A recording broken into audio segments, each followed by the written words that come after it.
Bhagavate Vasudevaya. Salakaya Chakshustaminitam Yena Tasmai Shri Gurave Namaha. Shri Chaitanya Manobhistam Stapitam Yena Bhutale Rupa Kadamayam Tadati Swapadantikam Vandeham Shri Guru Yuta Kamalam Yuta Panakalam Shri Rupam Sagajatam Saganam Sarvaitam Samadam Parijana Savitam Krishna Chaitanya Devam Shri Radha Krishna Pradam Sahagana Lalita Sivisakanvitam He Krishna Karuna Sindhu Abanda Jagatpate Gopisa Gopika Kanta Radha Kanta Namostate Tapta Kanchana Gaurangi Radhe Vrindavaneshwari Vrishabhani Purame Hari Priya Vancha Kalpadavyacha Kripa Sindhu Vyavacha Adinam Pavadyo Vaisnavyo Namo Namaha Jai Jai Shri Krishna Chaitanya Prabhu Nityananda Shri Advaita Gadadhara Sivasadi Gaura Bhaktavinda Hare Krishna Krishna Krishna Hare Hare Hare Rama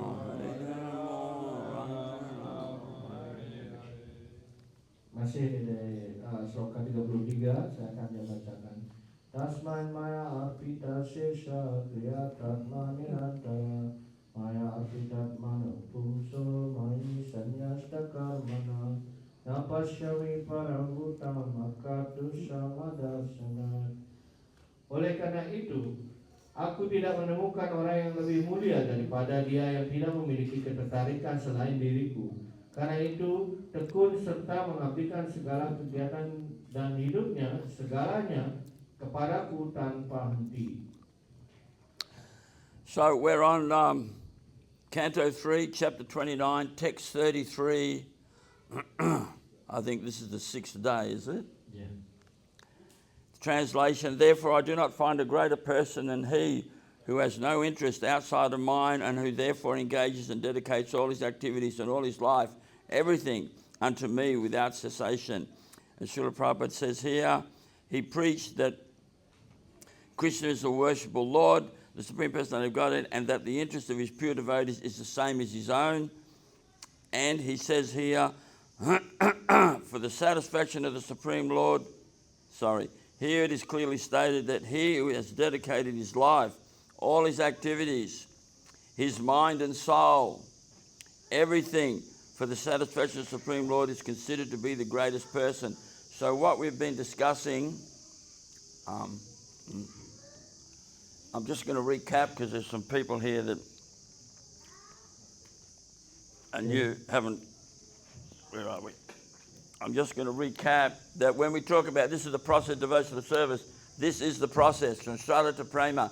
And we've been discussing all week this. We've done Shraddha. Can you hear me? Can't hear me. Can you hear me now? What's wrong with this microphone? Shraddha, Sadhu Sangha. We've just finished Sadhu Sangha and we've entered Bhajana Kriya, and today we're going to do the symptoms of a sadhu according to Srila Gauragovinda Swami. Ya, jadi di sini ya tadi dijelaskan dari sloka tersebut, dan di sini juga Prabhupada menyampaikan bahwa Krishna adalah kepentingan yang patut dipuja. Personalitas Tuhan yang Maha, bahwa kepentingan penyembah murni dan Krishna sama dengan kepentingan Krishna. Ya, dan di sini dijelaskan bagaimana proses dari di Madhurya Kadambini ini. Yang proses yang kita lakukan di sini adalah bagaimana proses itu terjadi untuk mencapai dari namanya selada, untuk mencapai yang namanya prema ini. Dan itu kita telah melalui dalam hal ini menyampaikan tentang bagaimana proses itu terjadi dari dijelaskan ada selada, kata Sadhu Sangha sampai dengan prema tersebut. So before we start, I'd like to tell one story. There's a story of the town ass or donkey and the country ass or country donkey. Ya, jadi sebelum memulai saya akan memberikan sebuah cerita tentang bagaimana ya keledai yang desa dan keledai kota. So, in this one village or one town, there lived one donkey, one ass, and he was the ass of the washerman. Ya, jadi dijelaskan di sebuah desa dan juga di sebuah kota itu ya mereka ya, ada keledai yang dimana keduanya itu adalah dipunyai oleh tukang laundry atau tukang cuci. And there was another ass, he lived in the country. He just wandered around. He ate leaves, fruits, berries, and just did whatever he wanted. He just wandered around the forest. Ya, yang sedangkan ya tadi yang di desa ya. Sekarang yang di kota itu mereka menginginkan makanan ya seperti buah ceri dan yang lainnya keledai itu makan dan ingin sebenarnya dia berkeliling di sekitar hutan. And this town ass, he worked for the washerman, and sometimes the washerman would beat him and kick him, throw the rocks at him. Ya, dan kemudian ya ini keledai ini yang dari kota ini ya bekerja kepada tukang laundry ya dalam hal ini dan juga ya sering sekali ya mendapat ya perlakuan ya karena nakalnya gitu dipukuli dan dipukuli dimarahi seperti itu. And that town ass, he would meet up, he would go and visit the country ass and complain. Dan kemudian suatu ketika ya ini keledainya sedang mudik gitu ya, menyampaikan kepada temannya gitu, artinya dia bertemu dengan temannya yang dari ya keledai yang dari desa seperti itu dan komplain kepada temannya ini. And that town ass, he would complain bitterly to the country ass. And he would moan and groan, and the country ass would say, well, just stay with me in the forest. It's very nice. There's fruits, berries, leaves to eat. No one bothers me. I can go wherever I like. Just come and stay with me. But the town ass, he would say, well, I have some business, so I can't come yet. Dan dia dalam hal ini ya keledai yang dari desa ini mengatakan, tinggallah sama kami ya di sini di hutan ini, begitu banyak buah, makan buah yang ada di sini ya. Kamu tinggal saja di sini bareng-bareng dengan saya. Dan ya tentu saja ya keledai yang dari kota ini kemudian dia mengatakan, ya saya sibuk sekali, saya ada bisnis. So one day he came and the town ass, he was bleeding, and the washerman had beat him hard. He complained bitterly to the country ass, and the country ass says, well, Baba, I've said, come and stay with me and give up that washerman. He said, no, I have some business. Dan yang terjadi adalah lagi ya karena perlakuan dari ya tukang laundry ataupun tukang ya cuci ini ya yang memperlakukan dengan tidak wajar atau memukulinya dengan seberat-beratnya sehingga ya suatu ketika sangat berdarah seperti itu. Dan kemudian ia lagi bertemu dengan ya keledai yang dari desa itu, dan keledai desa itu mengatakan, kamu tinggal saja di sini, tinggalkan saja tuanmu yang memukulimu ya. Tetapi ya keledai yang dari kota ini mengatakan, tidak, saya masih ada bisnis di sana, saya masih sibuk dengan bisnis ini. So again, the town ass came to visit the country ass, and he's moaning and groaning and just grumbling, and the country ass says to him, well, Baba, I've offered you can stay with me, you can live a nice life, or you can go back to that washerman and suffer. It's up to you, Baba. Dan kemudian lagi yang suatu ketika lagi ya keledai yang dari kota itu datang mengunjungi temannya yang di keledai desa itu dan mengatakan, dan temannya melihat dia ya bagaimana keledai kota ini ya sedang ya terus ya berbicara menggerutu ya tidak ya dalam suasana dia menderita seperti itu. Dan karena itu keledai dari desa itu, Baba, saya sudah disuruh akan tinggalkan saja, itu Tuanmu, kamu tinggal di sini saja, kamu hidup dengan bebas di sini. So the country ass is thinking, what business this ass has in the town? I mean, he carries a heavy weight, he carries the washing, gets beaten. What sort of business is that? Ya, dan kemudian keledai yang dari desa itu katakan, bisnis apa yang kamu lakukan? Kamu hanya ditugaskan membawa pakaian-pakaian yang akan dicuci atau di laundry seperti itu. Ya, kemudian apa yang terjadi? Tetap saja mereka menyuruh Anda sambil Anda dipukuli seperti itu. Bisnis macam apa ini yang Anda lakukan?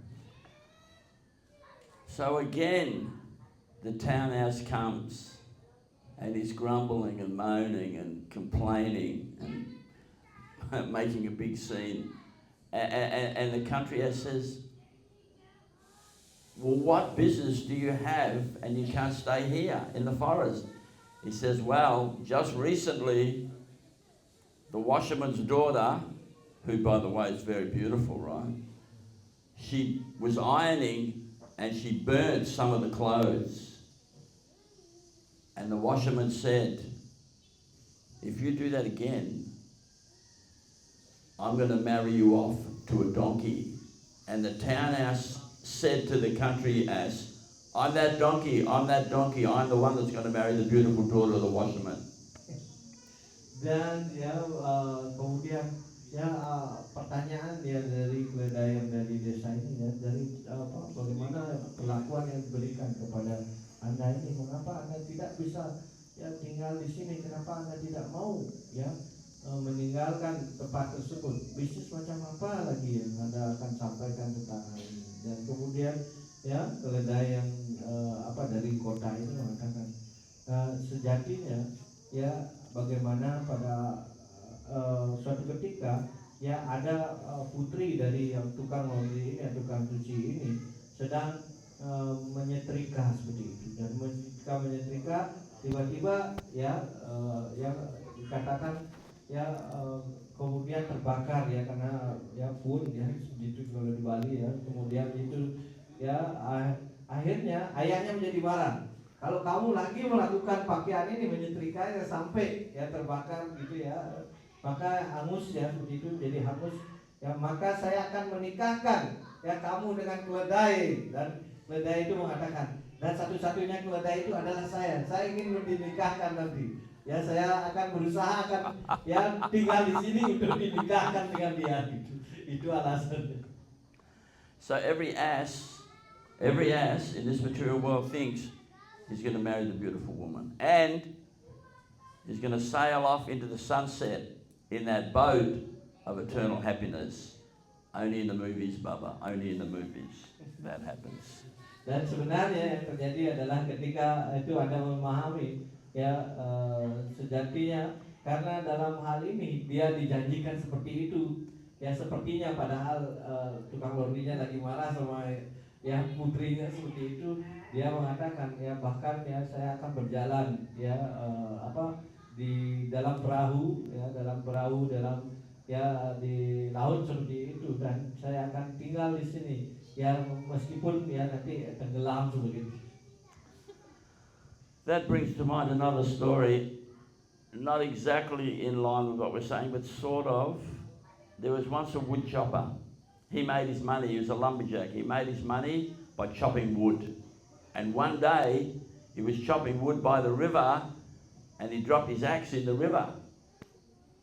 Dan ada juga cerita yang sama itu jelaskan ketika hal ini terjadi, yaitu ada tukang potong kayu, artinya itu ketika itu dijelaskan tukang potong kayu ini biasanya memotong kayu menggunakan kapaknya seperti itu, tetapi yang terjadi adalah tukang kapaknya ini menjatuhkan kapaknya itu karena bekerjanya di seberang sungai gitu menjatuhkannya di sungai. So it was, woe is me, what am I going to do? The wood chopper said, I've lost my axe, and he was very upset because that axe was his way of making money. And suddenly, out of the river comes the river god. And the river god says to him, "What's the problem?" Dan ya itu ketika itu ya dia sekarang menjadi bimbang gitu, apa yang saya bisa lakukan? Saya tidak lagi bisa bekerja karena kapak saya sudah hilang seperti itu. Dan kemudian ya ada makhluk air dikatakan di sana yang kemudian dia mengatakan ya ada apa yang terjadi, apa yang ada dalam hal ini, apa yang menjadi kesusahan Anda.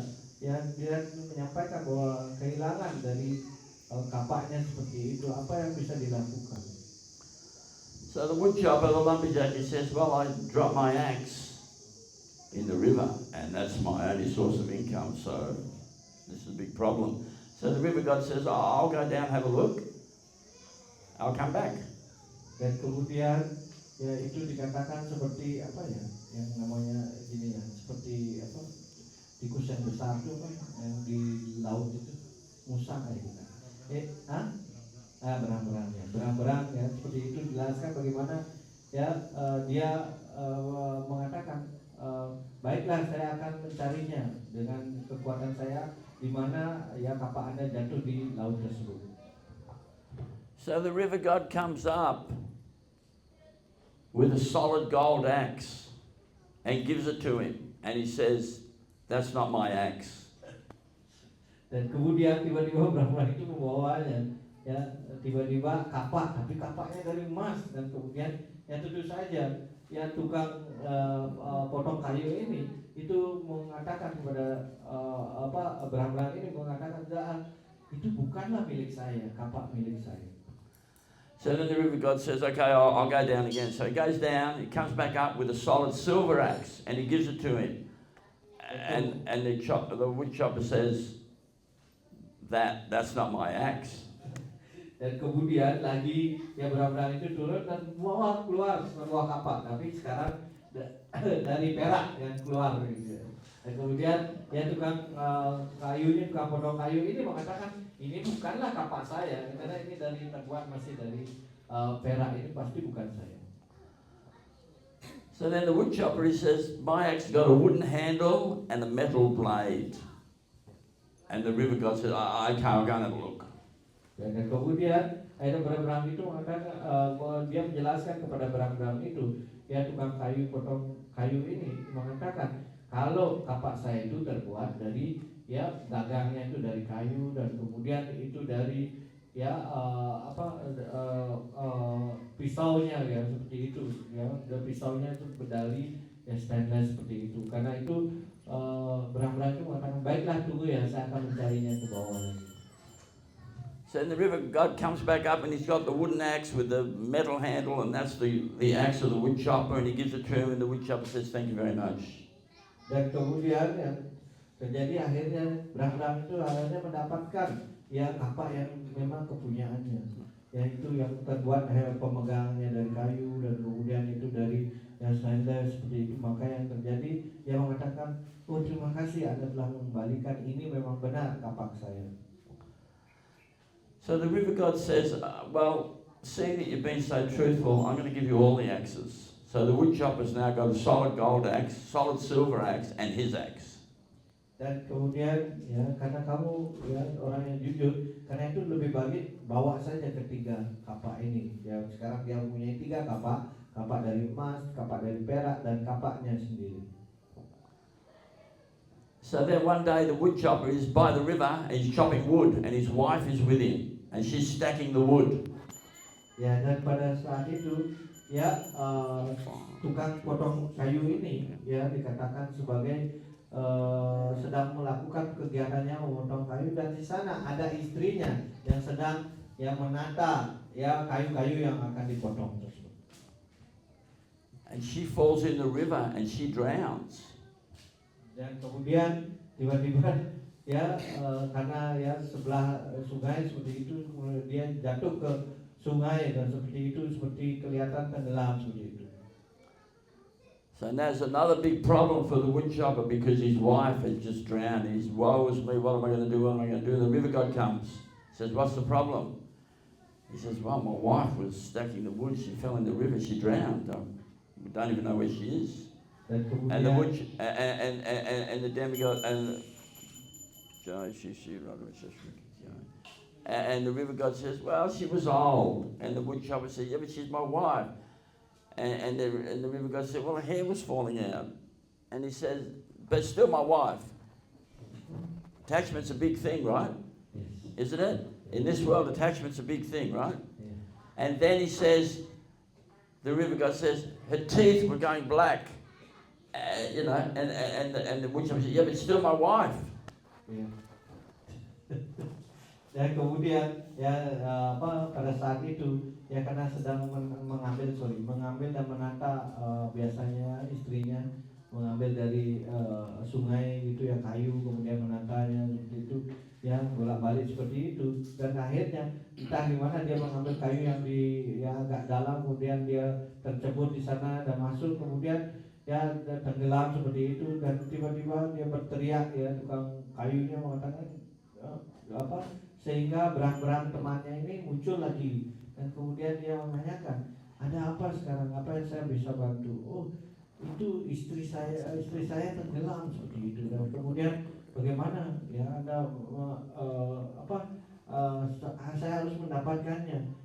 Bagaimana istrimu kan sudah tua seperti itu ya tetap saja dia istri saya kan giginya udah hitam gitu ya kan diberikan begitu berang-berangnya dan mengatakan ya itu tetap saja istri saya gitu. So the river god says, okay, I'll go and have a look. So he dives in and he has a look. Dan kemudian oh baiklah kalau memang yang jadi keinginan itu akhirnya berang-berang itu lagi turun ke dalam air tersebut dan kemudian saya harus mencari tahu di sini dan kemudian So he comes up with the most, excuse me, he comes up with the most beautiful apsara in the universe, and he's holding her, and he puts her on the bank of the river, and he says to the woodchopper, is that your wife? And the woodchopper said, yes, thank you very much, grabs her and walks off. dan kemudian akhirnya dia menyelam tiba-tiba yang keluar bukan istrinya tetapi ini adalah apsara ya artinya yang sangat cantik ya molek gitu ya kemudian dibawanya ke pinggir ya sungai dan ini oh tuan tukang kayu apakah ini istrimu kemudian dia bilang ya benar ini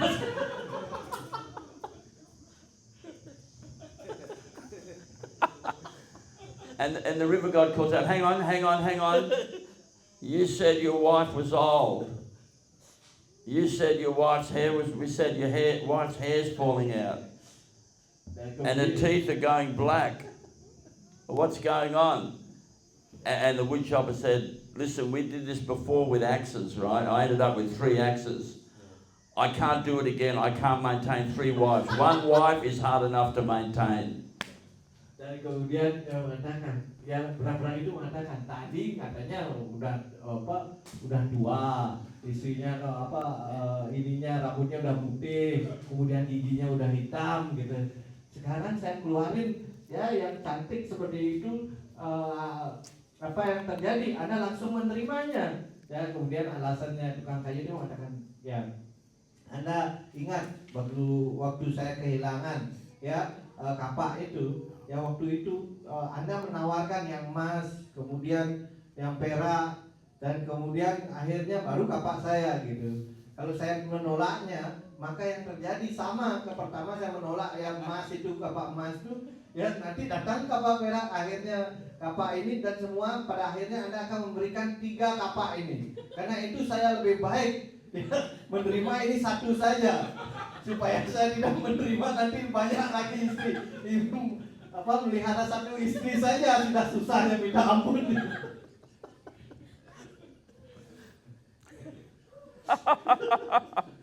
So the woodchopper, he thought he was going to sail off into the sunset in that boat of eternal happiness with Maya.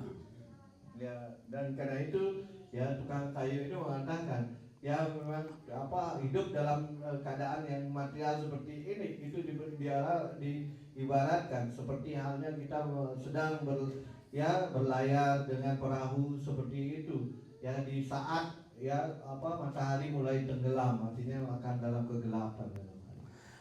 So in the Bhagavatam it says, Nunam pramata kurute vikama yirindriya pritaya apnanoti nasaramanyo jata atmano jana sana pikleshada asadeha.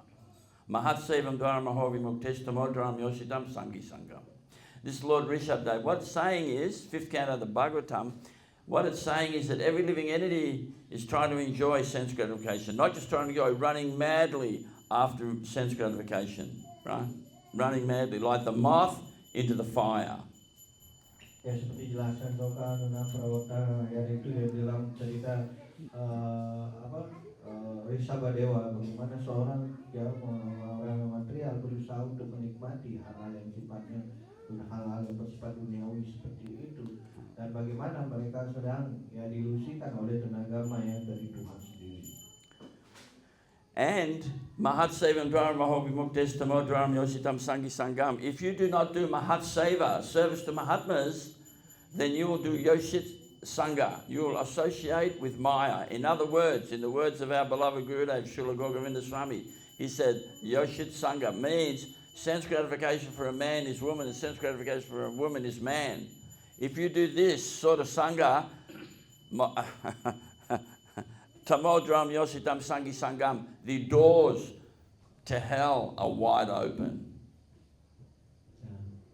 Dan karena itu dijelaskan lagi dalam dikatakan dalam Mahat Sewam ya ahud orang diminta Yosit Sangam.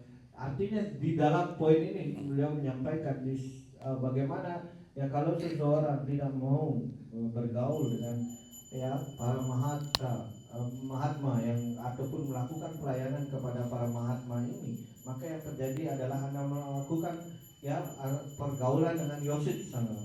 Artinya pergaulan yang duniawi, karena itu akan menyebabkan Anda akan terjebak lagi dalam kehidupan duniawi ini. So therefore Krishna says to Arjuna in the Bhagavad Gita, Mahatmanas tamam pata devim prakritim ashritaha bhajanti nanya manaso gyatva buddhitim avyayam. The great souls under the protection of divine nature. They know me as Supreme Personality of Godhead, original and inexhaustible. Karena itu di bawah kita manusia dijelaskan bagaimana para penyembahku itu diproteksi oleh tenaga dalamku sehingga dia tidak terpengaruh dengan hal-hal yang bersifat tenaga luar Tuhan ini. So the great souls are under the protection of divine nature. Divine nature means the internal energy. Internal energy means Swarup Shakti, Kladini Shakti. Swarup Shakti, that Kladini Shakti means Srimati Radhika. Srimati Radhika is Devi Prakti.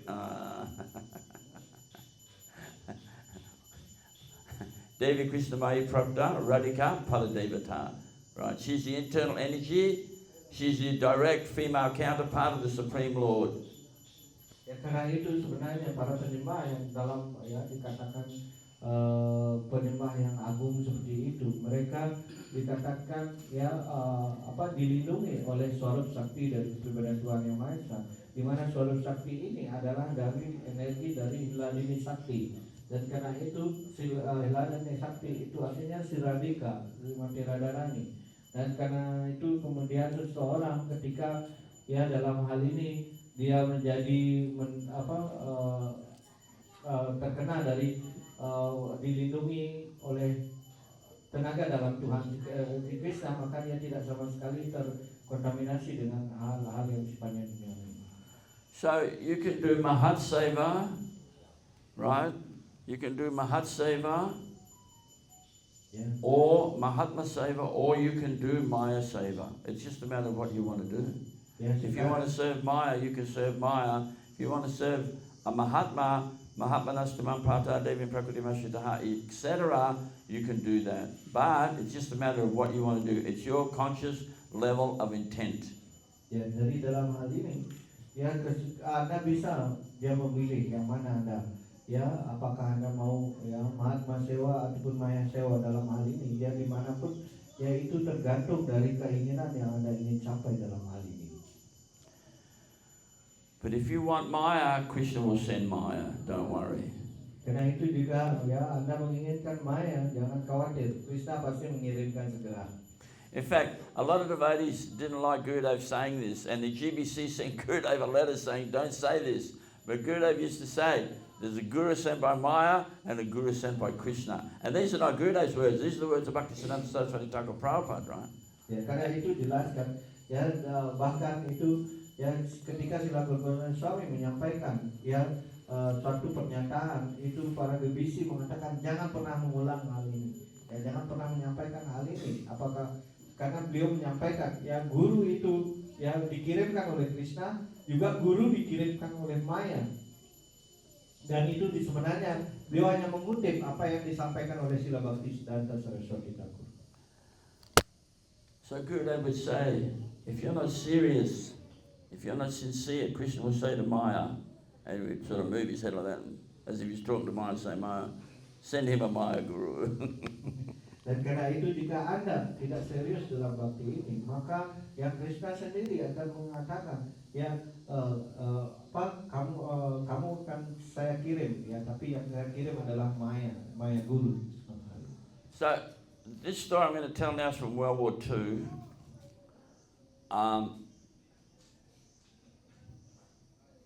It presents an idea that Gurudev spoke about many times and is discussed in the Bhakti Rasamrita Sindhu, but it's a material example.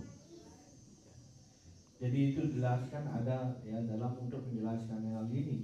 Ya beliau mengambil ya Bhakti Rasamrita Sindhu dalam hal ini, tetapi memberikan contoh yang tampak seperti hal-hal yang material. But this example is totally material. So in World War II, in the Philippines, General MacArthur was the head of the Allied forces. Dan itu ya dijelaskan ini adalah benar-benar contoh yang material. Ya pada saat itu Perang Dunia Kedua ya itu diketuai oleh John MacArthur, yaitu ketua dari aliansi dalam hal ini perang. And the Japanese were coming from the north and they were taking everything. And the Japanese took 70,000 Allied soldiers prisoner. Ya, dan kemudian ya di mana dari utara itu ya kelompok dari yang diketuai oleh Jepang seperti itu mengambil ya 700,000 tentara ya dengan aliansinya. And General MacArthur was ordered to leave the Philippines, but he didn't want to leave his men. He wanted to stay and fight, but he got the order, you have to leave. So he left and he went to Australia. Kemudian John MacArthur ini dia sebenarnya ingin ya, dalam hal ini melawan hal ini, tetapi karena ada perintah kamu harus kembali seperti itu, maka dia meninggalkan itu dan pergi ke Australia. And from there he was in charge and he ran the Allied forces. So in Australia, in Melbourne, that's where he was, they have this big nonsense festival. It's called the Melbourne Cup, where they have horses run around and they put money on the horse. And they dress up with suit, tie, tails, bow tie, top hat. The women wear all these stupid hats. And they drive their cars in and they lift up the boot and they got champagne and dead chicken and they eat and it's like a festival. It's like a festival of the, anyway, I'm not going to say because it's been recorded, but it's a Maya festival.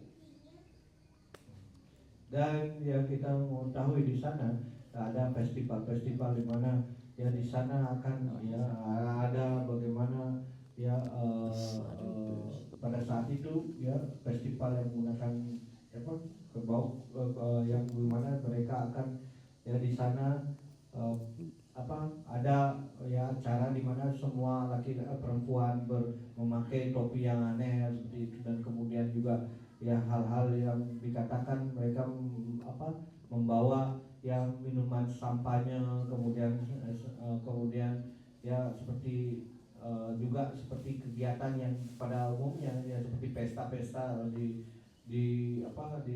dunia barat seperti itu. Dan kemudian itu saya anggap saya tidak menyampaikan banyak hal yang buruk di sini, tapi saya akan mengatakan ini adalah ya pesta seperti pesta Maya seperti itu. So at this Melbourne Cup Nonsense Festival, they asked General MacArthur to be the guest speaker. So he got up and spoke, and he said, "You are all like the gazelle, drinking at the pond, drinking at the lake, but you cannot see the tiger behind you about to pounce. So for them, the tiger was Japan, right? Because the Japs were coming down. So he said, you're like a gazelle drinking at the pond, at the lake, but you cannot see the tiger is about ready to pounce and grab you. Itu seperti dijelaskan pada saat itu seperti biasa di dalam pesta itu, perayaan seperti itu mereka akan ada pembicaranya, dan pada saat itu John MacArthur itu menyampaikan pada saat itu mereka yang sedang minum-minum seperti itu ada seperti halnya gentle seperti halnya rusa itu dijelaskan bagaimana rusa itu sedang minum di air di kolam seperti itu, tetapi harimau sedang berada di belakangnya, siap akan menangkapnya. Karena John MacArthur itu menyampaikan tentang keberadaan dari pada saat itu tentara Jepang dalam hal ini yang sedang berperang. Karena itu dia berpikir bahwa ini ibaratnya Jepang siap untuk menyerang kita dari belakang seperti itu. So this is where we come in. For us, that tiger is Maya, and she's about ready to pounce. Dan bagi kita di sini di poin ini adalah dia menjelaskan bahwa sebenarnya hal itu sedang terjadi, yaitu ibaratkan seperti halnya ini adalah ada harimau yang sedang menunggu kita dan akan memakan kita setiap saat. Dan itu harimau itu kita anggap seperti Maya. Maya setiap saat bisa menangkap kita dan membunuh kita. Because Maya means Kanika, Kamini, Pratishta, money, women, wealth. Karena Maya itu Kanaka, Kamini, Pratishta. Kanaka kekayaan, kemudian Kamini yaitu yang dikatakan sebagai wanita, dan Pratishta artinya kemasyhuran. So, what you want, you'll get. So, if you want Maya, you'll get Maya. If you want Krishna, you'll get Krishna. If you want a bona fide guru, you get a bona fide guru. If you don't want a bona fide guru, you get a Maya guru. And that Maya guru will lead you down the path, off the track, into a ditch. The blind leading the blind. So, Kanika, Kamini, Pratishta, that is Maya. And we're thinking, chanting Hare Krishna, Hare Krishna. I want this new car. I want a new wife. I want a new husband. Blah, blah, blah. Karena itu kita dalam hal ini Tuhan akan mengetahui diri kita.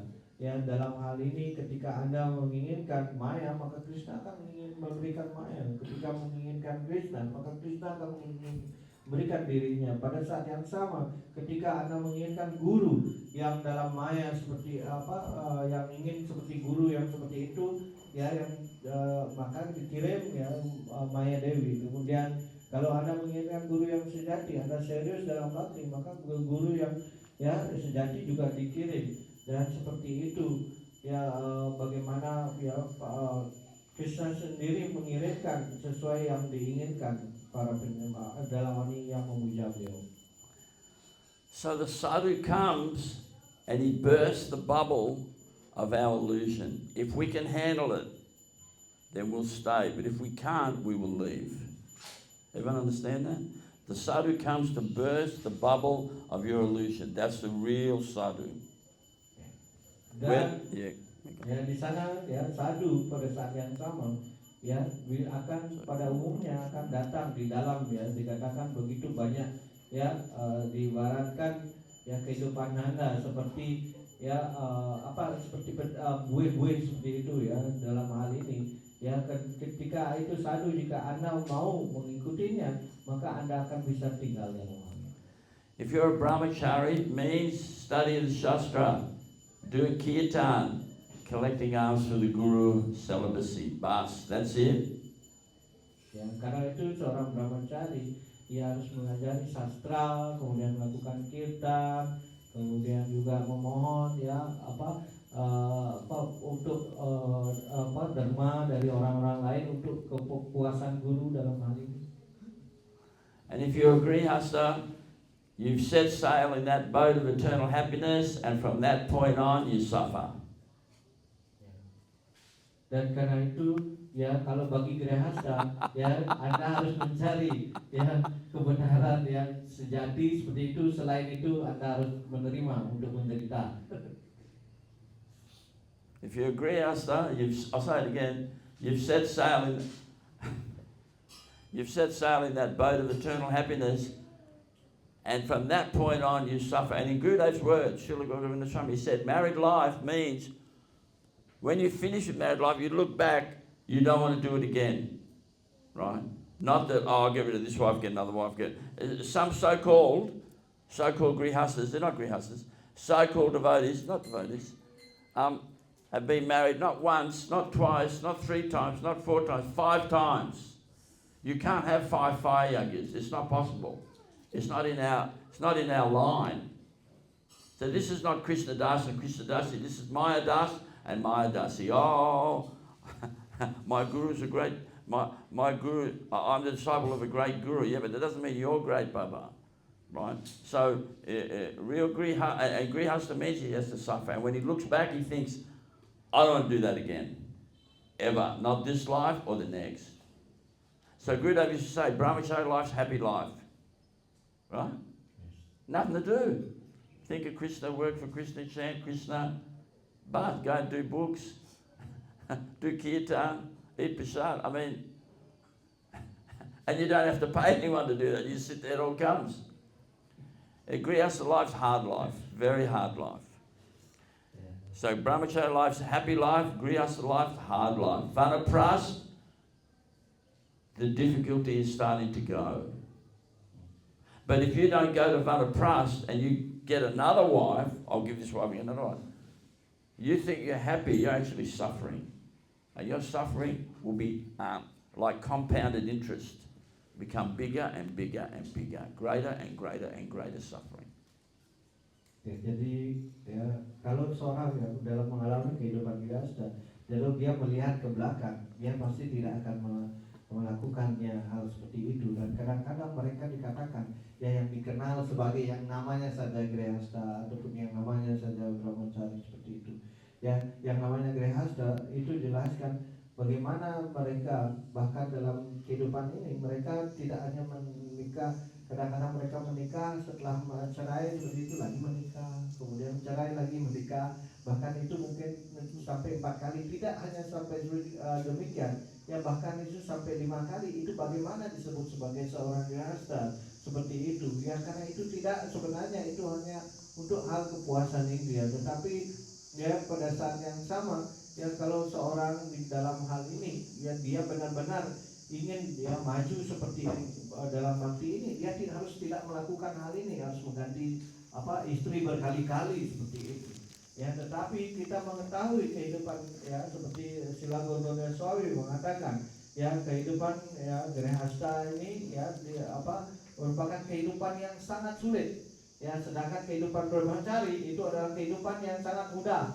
Ya, para brahmacari ya hanya harus melakukan ya kemudian menyanyi ya kemudian setelah itu belajar sastra seperti itu, kemudian ya tiba-tiba pesannya datang, harus sibuk seperti itu ya. Dan kemudian ya di sini ya bagaimana kehidupan yang dikatakan nantinya kehidupan brahmacari itu sangat mudah, sedangkan kehidupan grihastha itu sangat sulit. Kehidupan vanaprastha itu adalah mulai bebannya dihilangkan, tetapi ketika sudah vanaprastha lagi tiba-tiba menikah, ya itu lain lagi ceritanya, itu akan menambah lagi yang keterikatannya seperti itu dalam hal ini keduniawiannya. So I remember, excuse me, in 1987 I was in Bombay Temple, Juhu, and Nava Yogendra Maharaj was giving class. Everyone know Nava Yogendra? Yeah. And he said, I was in downtown Bombay. He's dressed as a sannyasi. And he said, I saw this brahmachari holding hands with a girl. And then he said, you know what I did? He said, I went up to him and I slapped him in the face. And I said, sorry. And I said, either get rid of the girl or put on white now and stop holding hands in public. Right? And so that was good fortune for that brahmachari, because when you get a slap in the face, you really have to think about it. Because, you know, a sannyasi associates with women, he disgraces the whole of the sannyasa ashram. If a brahmachari is holding hands with a woman, he's Maya Das. Dan ya kalau tahun 97 saya bertemu dengan Nawayogendra Swami. Anda tahu mungkin Nawayogendra Swami, yang salah satu murid dari Srila Prabhupada dalam hal ini. Dan ketika itu dia menceritakan apa yang terjadi dalam suatu ketika dia menemukan brahmacharinya sedang memegang seorang tangan Mataji. Dan dari karena itu akhirnya dia tahu sendiri ya, malah Nawayogendra pasti ya kemudian memukulnya, yang menamparnya dengan keras seperti itu di depan umum seperti itu.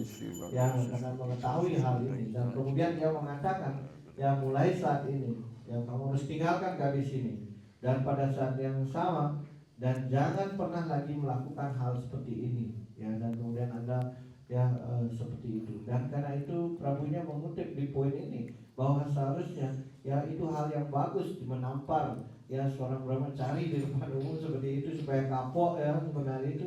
Karena apa? Nanti ya maka di seluruh masyarakat kita ketika sannyasi ya ada berhubungan dengan wanita, maka itu akan menghancurkan masyarakat kita. Dan juga ya apalagi kalau brahmachari ya berhubungan dengan para mataji, maka dia adalah maya dasa. Dia adalah agen dari maya dasa itu sendiri. Did I say all that? Did I say all that? And if Vanaprastha means he's given up, he may still live with his wife, but they live basically separate rooms, separately. She's at one end of the house, he's at the other, etc., etc., etc. Children are growing up. And they're doing Guru Seva. They're trying not to do Maya Seva, but or he totally leaves, puts on saffron like a brahmachari, and lives in the ashram. But Vanaprastha means he's given it up. He's realised, okay, no more of this. Right, no more. But a sannyasi means, Tridandi Bhikshu means is a beggar. Danda, begging pot, barefoot, wandering, and speaking Harikatha Bas. This is sannyas. Sannyas is not holding hands with little girls. Sannyas is not embracing women. Sannyas is not, I've got a girlfriend.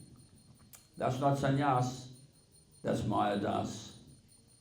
Ya, dan dia kalau Vanaprastha dalam hal ini mungkin ya sebelumnya ada prosesnya seperti itu, yang mulai meninggalkan pergaulan dengan istrinya, kemudian lama-kelamaan mengambil saffron seperti itu, dan kemudian setelah saffron dia sudah memahami artinya bahwa saya tidak boleh lagi kembali ya, dalam hal ini. Ya, saya tidak mau melihat ke belakang dari kehidupan yang sebelumnya dalam hal ini.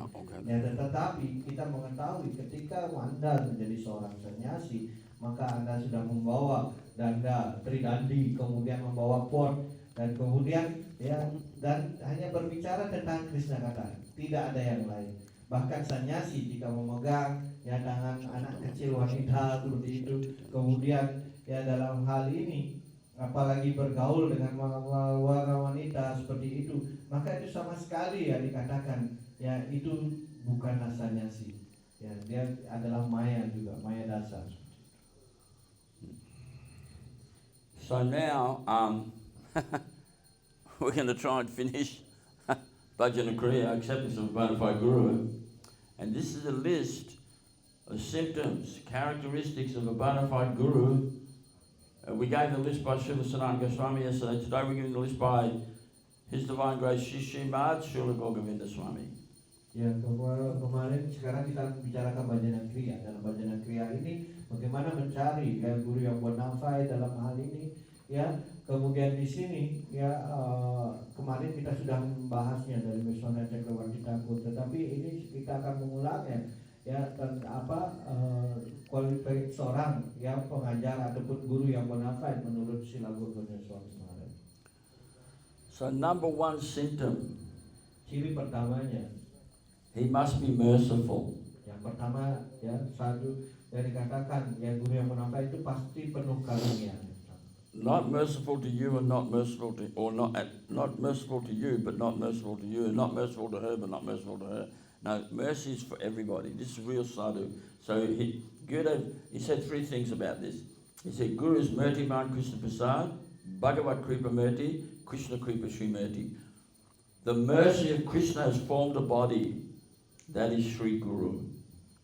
Ya. Karena itu ya kita mengetahui ya guru ya itu tidak maksudnya yang guru di sini tidak berkarunia hanya kepada prabu-prabu saja ataupun para mataji saja seperti itu. Ya keduanya ya guru artinya dia berkarunia kepada setiap orang dalam hal ini. Karena itu yang dikatakan yang berkarunia di sini adalah dikatakan guru itu dibagi menjadi tiga menurut beliau. Ya bahwa kemudian Sri Krishnamurtira ya seperti itu ada ya tiga yang disampaikan oleh prabunya dalam hal ini. If he's not an ocean of mercy, he cannot be sadhu, Ya, cannot be guru, cannot be Vaishnava. That means the mercy of Krishna is acting through him. As I said, Gurudev said, the mercy of Krishna has taken a form. That is the body of Guru. That is Sri Guru.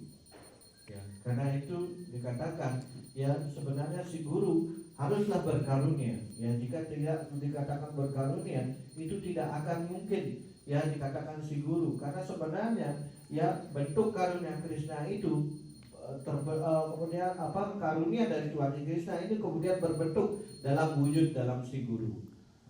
Number two, Guru's Swarup Shakti Pushtapadika. Didn't Gurudev say that millions of times, right? Yeah? Swarup Shakti Pushtapadika means he's empowered by the internal energy. That means empowered by Srimati Radhika. Ya, karena itu guru merupakan juga Swarup Shakti. Itu jelaskan bagaimana beliau adalah yang juga dikatakan sebagai ya perwakilan ataupun merupakan Srimati Radharani sendiri ya dikatakan dalam hal ini ya, Swarup Shakti Pustika.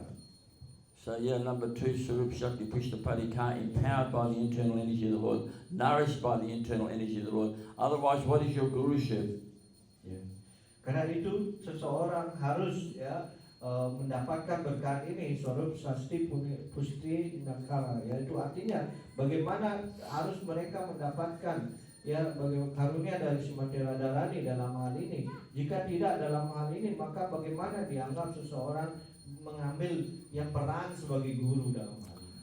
Just like Srila Gaurkishore Das Babaji, he said, I can't be guru because I don't have any sweets to give my disciples.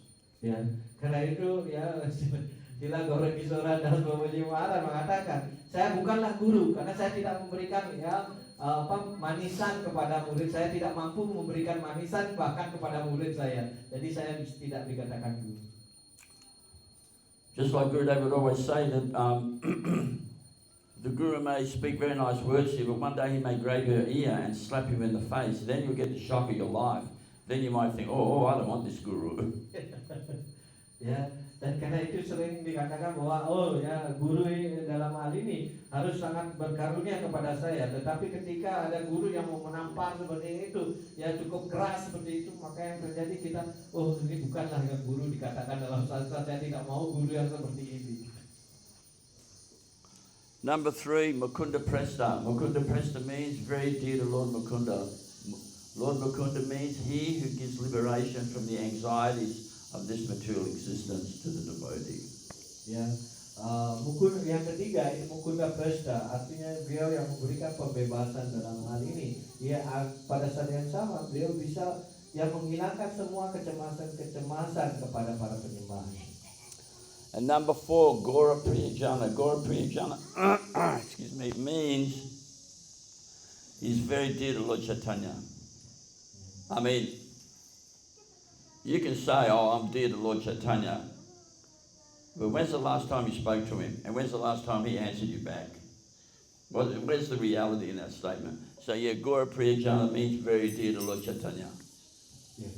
Gaura Priyajana, kemudian yang selanjutnya itu adalah kualitasnya adalah Gaura Priyajana. Gaura Priyajana itu artinya dia sangat dicintai oleh si Gauranga Mahaprabhu, oleh si Chaitanya Mahaprabhu.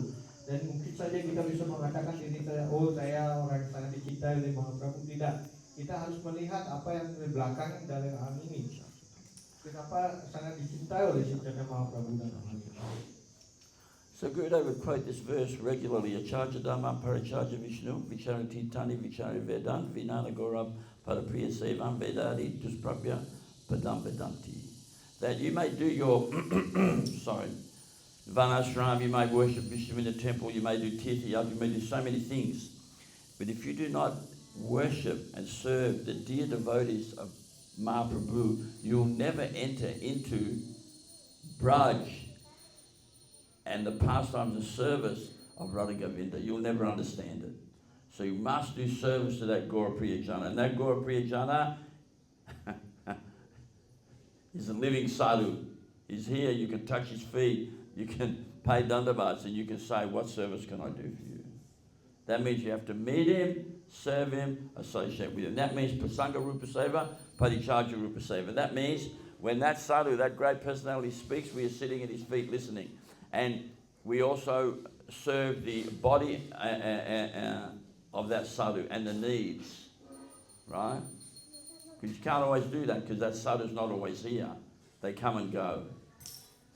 Ya, karena itu dikatakan ya dari sloka yang dikutip bagaimana ya hanya jika seseorang ya dalam hal ini ya melayani yang disebut dengan ya pengikut yang sangat dicintai oleh si Chaitanya Mahaprabhu atau Gaurapriya Jana dalam hal ini, baru seseorang bisa memasuki ya alam di mana ya alam rohani ya hubungan tentang tentang Krishna dan Radharani ini. Maka ya jika tidak seperti itu, maka yang terjadi adalah ya seseorang tidak akan bisa mencapai hal ini. Dan karena itu seseorang yang pelayan yang sangat agung ya dari dikatakan sebagai ya pengikut si Chaitanya Mahaprabhu, di sini Anda harus melayaninya baik secara badannya, kemudian ya melakukan pelayanan. Jika ada penyembah seperti itu, Anda harus melayani dengan baik seperti itu, dan ya dengan cara demikian nantinya Anda bisa mencapai ya alam yang tinggi dalam hal ini, karena hal ini adalah penyembah Tuhan si Chaitanya Mahaprabhu. Dan pada hal yang lain dalam hal ini kita harus dikatakan bahwa penyembah Gaurapriya Jana seperti ini yaitu adalah dikatakan kita harus melakukan dua hal ini ya, baik itu paricaya sewa ataupun yang sewa dalam hal ini mereka harus ya terus berusaha melakukan pelayanan kepada mereka. Dalam hal ini baru baik itu secara badan beliau ya ataupun ketika beliau tidak ada apa bentuk dalam murti, foto ataupun yang lainnya, maka kita tetap bisa melayaninya. So Srila Bhaktisiddhanta Saraswati Thakur, he was against two things. He was against Eka Guruvadis, those who say I have only one guru. He said those who say they have only one guru have no guru. Srila Bhaktisiddhanta Saraswati Thakur Prabhupada. Ya. Srila Bhaktisiddhanta Saraswati Thakur mengatakan, ya saya hanya mempunyai satu guru dalam hal ini dan saya tidak melayani hal-hal yang lain karena begitu banyak ada orang yang tidak dalam hal ini seperti mempunyai kualifikasi sebagai guru. Maka beliau hanya mengatakan saya hanya mempunyai satu guru saja dalam hal ini. And he also did not accept that philosophy. No one will ever come, no one will ever come, no one will ever come. Ya. Dan beliau tidak akan menerima filsafat no one will ever come, no one will ever come, no one will ever come. Ya. Karena itu tidak ada beliau mengatakan ya bahwa tidak seorang pun ya nanti akan menjadi, tidak akan lagi ada lagi ya, tidak akan ada lagi seperti itu. Saya tidak bisa menerima pernyataan seperti itu, hanya dia saja seperti itu maksudnya.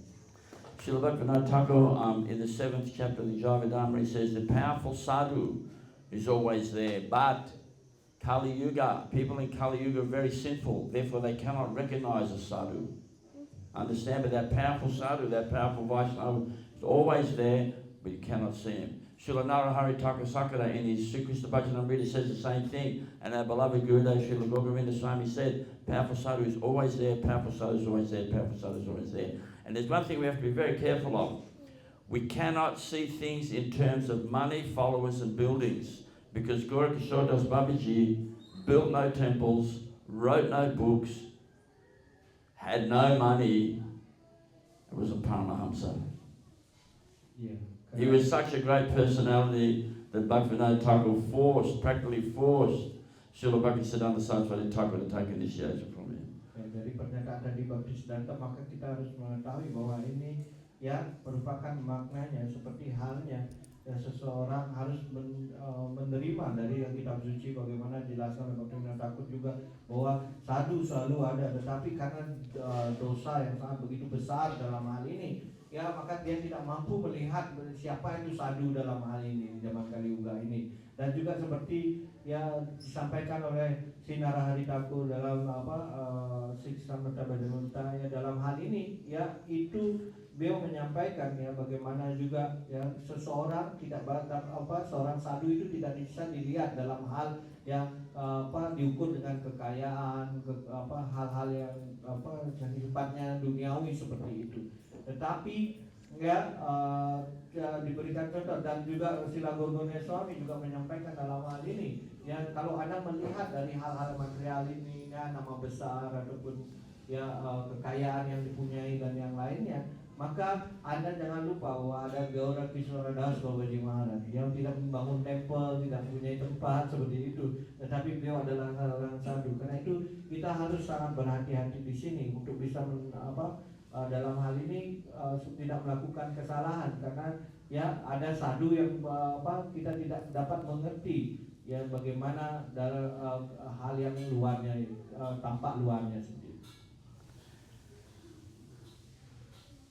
So, number 5, Guru is a divine manifestation of the mercy of Nityananda, Sri Nityananda Prakash.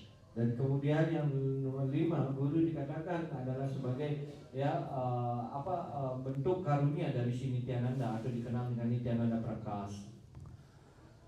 Because Balaram Hoila Nitai, Lord Balaram is a Khanda Guru Tattva, means he is the sum total of all everything about Guru, everything is Balaram, and Balaram comes as Nityananda, and Nityananda is Guru Tattva Naipunya and Kripa Naipunya, last limit of Guru Tattva, last limit of mercy, last limit of Kripa.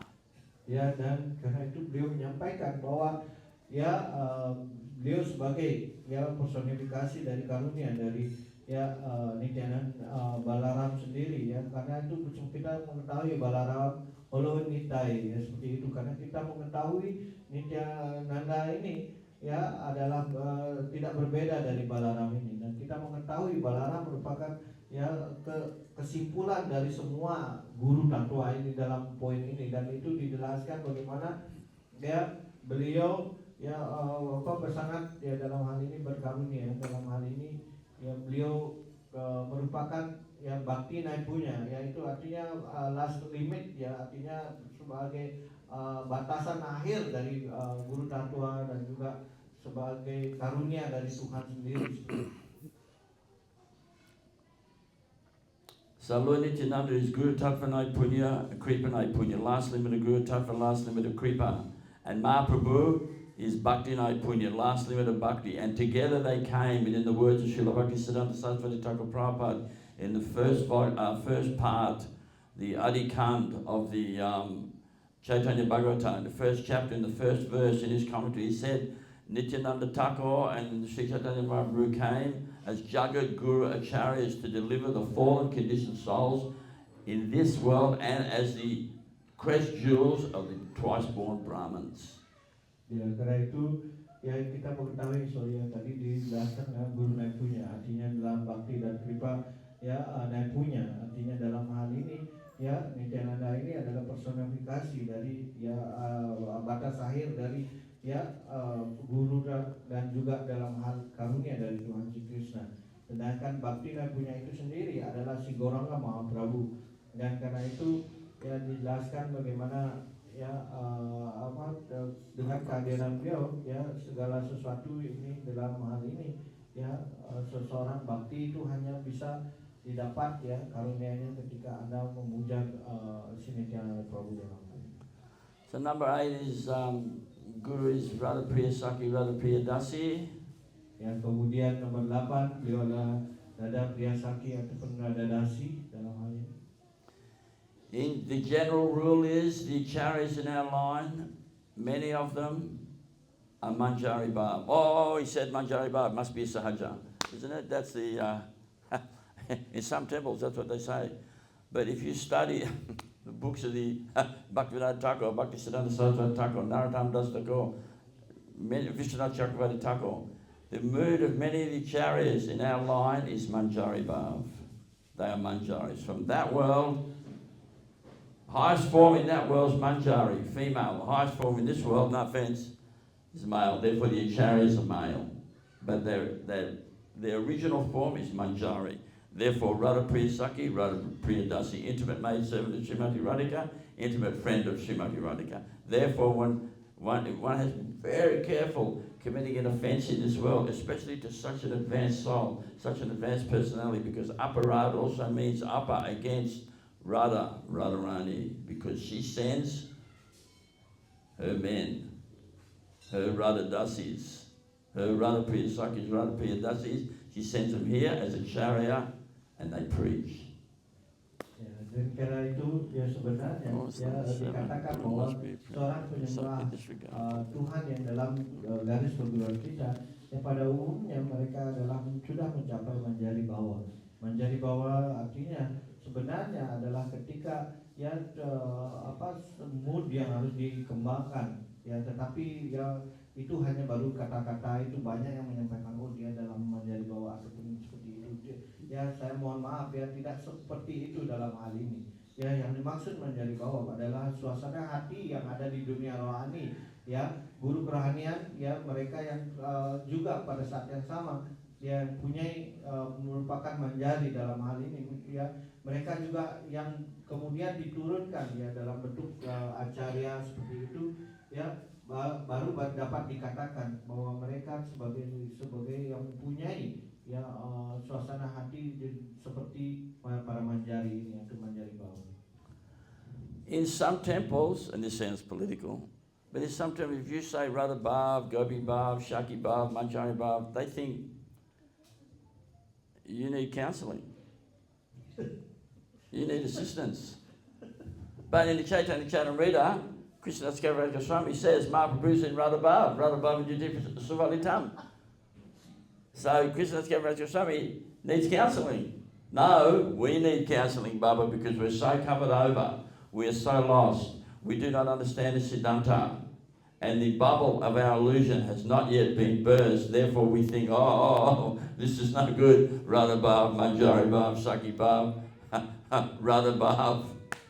Ya, karena itu kadang-kadang di beberapa temple ya bukan maksudnya menyampaikan hal yang salah seperti itu, tapi pada umumnya atau ketika ada yang mendirikan kelas seperti itu ya tentang Radha Bhawa, ya Saki Bhav, kemudian Manjari Bhav, ya apa yang terjadi, mereka mengatakan orang ini butuh konseling, artinya perlu ya ke psikiater gitu. Ya, karena ya sebenarnya ini bukan yang bukan dianggap terlalu tinggi ya seperti itu ya, tetapi sebenarnya ini sudah disampaikan oleh Krishna Das Kaviraj dalam hal ini ya, bagaimana beliau menyampaikan dalam ajaran beliau, dalam buku-buku beliau semua tentang hal ini ya, menyampaikan bahkan Mahaprabhu dalam Chaitanya Charitamrita tentang Radha Bhawa ya, Saki Bhav ini, dan semuanya disampaikan ya kenapa hal ini terjadi ya, mereka tidak bisa menerima hal ini. So if you think the terminology Radha Bhav is not correct, you're in the wrong sampradaya.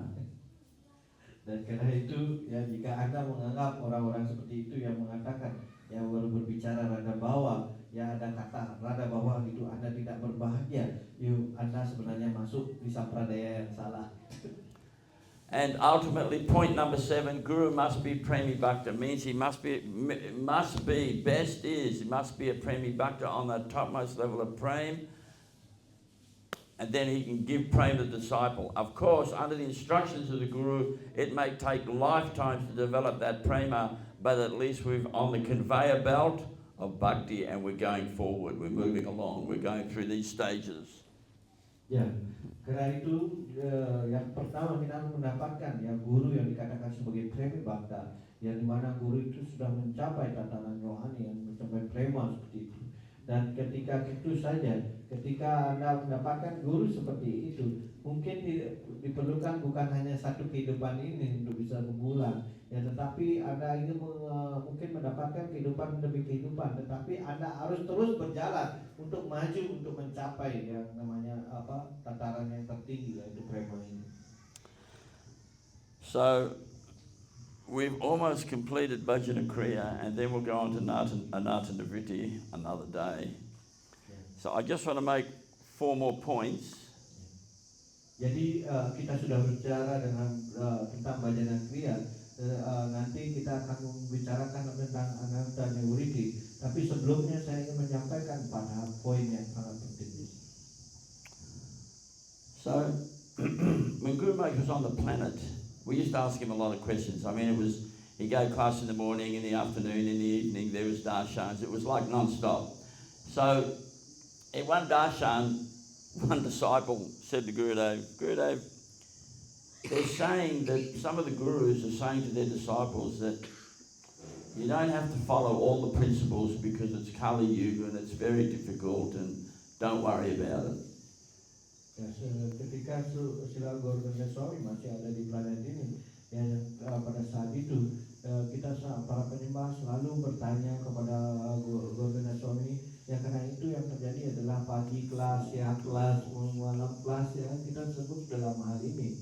Ya, karena itu suatu ketika ada pertanyaan dari seorang muridnya, dia bertanya, Srila Gurudev, bagaimana ya kami ini di zaman Kali Yuga ini, ya tentu saja tidak bisa mengikuti semua prinsip-prinsipnya dengan baik seperti itu dalam hal ini. And Gurudev's answer to this was yes. Therefore I say, Kali Yuga Guru and a Kali Yuga disciple. Jadi kemudian beliau menjawabnya sangat mencengangkan. Jadi beliau mengatakan tidak menjawab seperti ini. Beliau menjawabnya seperti ini. Ya, memang benar. Kali Yuga Guru, jadi muridnya juga Kali Yuga.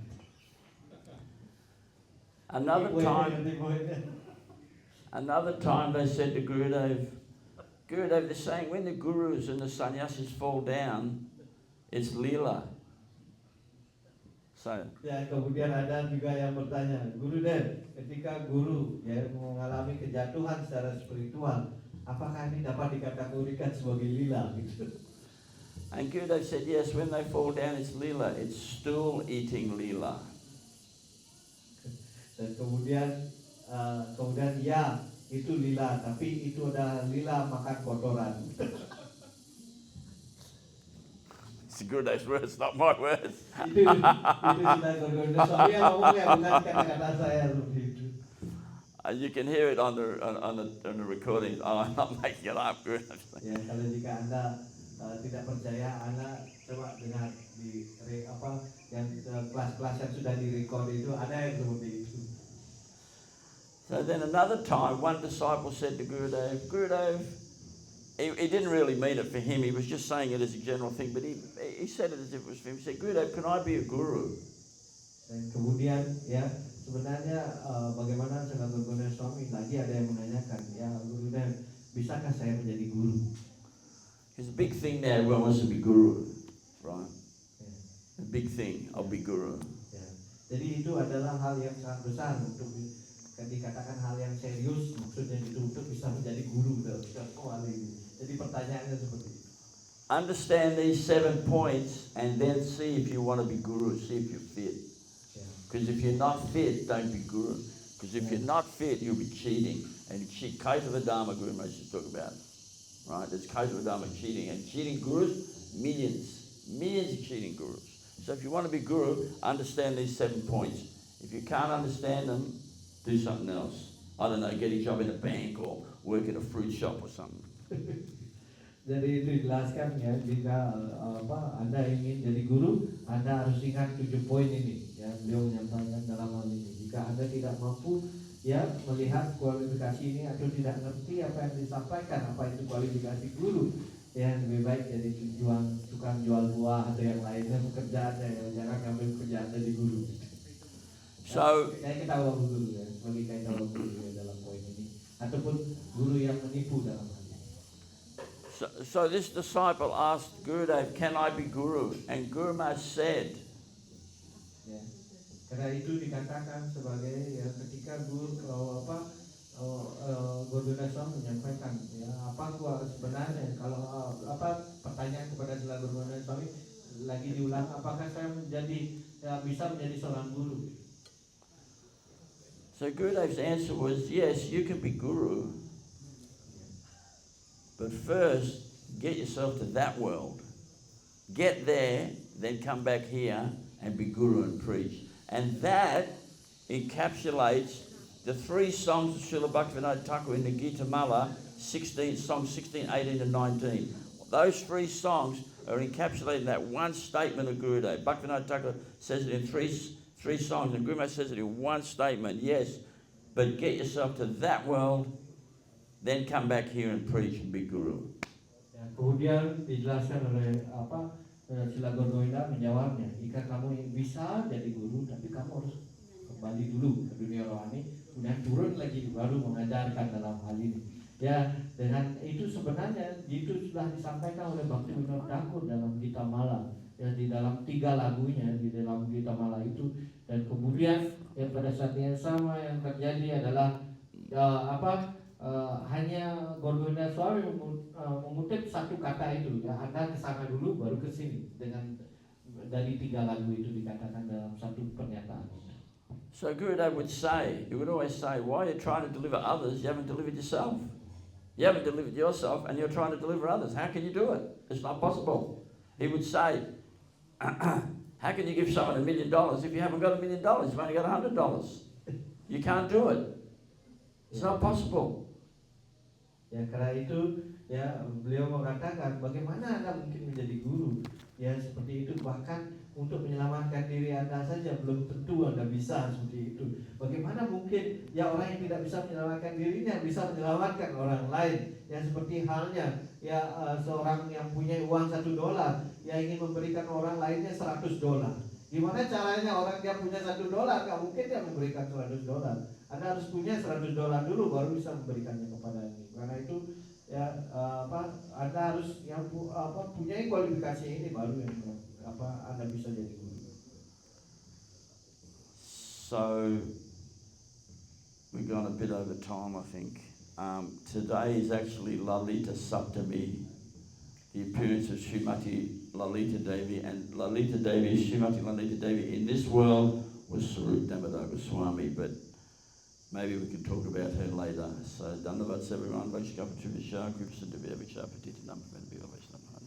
Hari ini adalah juga dikenal dengan Lalita Saptami, ya kemunculan Lalita. Kita mengetahui bahkan di dalam lila Sri Chaitanya Mahaprabhu beliau sebagai Swarup Damodar, yang asisten dari Sri Chaitanya Mahaprabhu dalam hal ini. Ya, karena itu mungkin kita bisa bicarakan tentang hal ini di lain kesempatan. Karena itu buat catat pada biasa kita dari antara dia semua beberapa tahun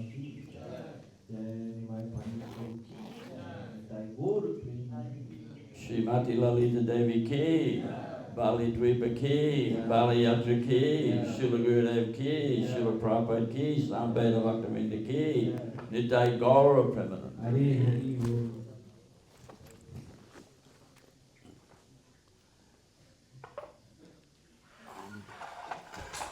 4 o'clock.